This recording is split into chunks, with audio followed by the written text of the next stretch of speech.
अध्यक्ष महोदय जी, जो हमारे माननीय सदस्यगण ने इस बिल का इंट्रोडक्शन को अपोज करने का जो तर्क दिया है वो बिल्कुल निराधार है, और उसमें जो सुप्रीम कोर्ट का जजमेंट का हवाला दिया वो भी बिल्कुल मिस इंटरप्रेट किया गया है।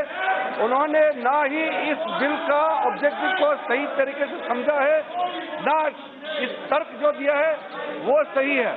सबसे पहले सर, मैं आपके माध्यम से सदन को जानकारी देना चाहता हूं, अगर सरकार कोई कदम उठाते हैं जिससे जो पीपुल्स रिप्रेजेंटेशन एक्ट में ये कहा गया है कि इलेक्शन का जो इलेक्शन रोल होता है तो वो क्रेडिबल होना चाहिए, ताकि इलेक्शन ही साफ तरीके से क्रेडिबल हो, और साथ साथ सेक्शन 17 पीपुल्स रिप्रेजेंटेशन एक्ट 1950 में कहा गया है, no person to be registered in more than one constituency, no person shall be entitled to be registered in the electoral roll for more than one constituency.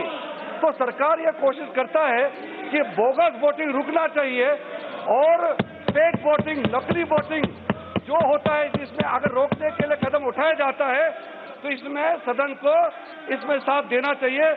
और साथ साथ supreme court का judgement को sir मैं short में कहना चाहता हूं कि सुप्रीम कोर्ट का जो पुट्टुस्वामी केस में जो जजमेंट में legality of this action which articulates the existence of law, ये बिल्कुल क्वालिफाई होते हैं, क्योंकि हम एक कानून बनाने जा रहे हैं और इसके तहत लोगों को एक बराबरी दरवाजा और दर्जा देने जा रहे हैं।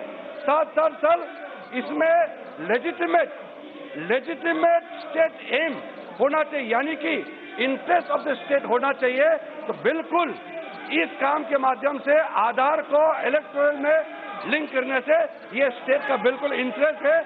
और sir finally test of proportionality में बिल्कुल क्वालिफाई होते हैं, इसलिए ये बिल को पूरे एकजुट से समर्थन करने के लिए मैं आह्वान करता हूं। साबित करने की अनुमति प्रदान की जाए। जो सदस्य के पक्ष में वो हाँ कहें, जो सदस्य के विरोध में वो ना कहें। मेरे विचार में निर्णय हाँ वालों के पक्ष में हुआ, हाँ वालों के पक्ष में हुआ।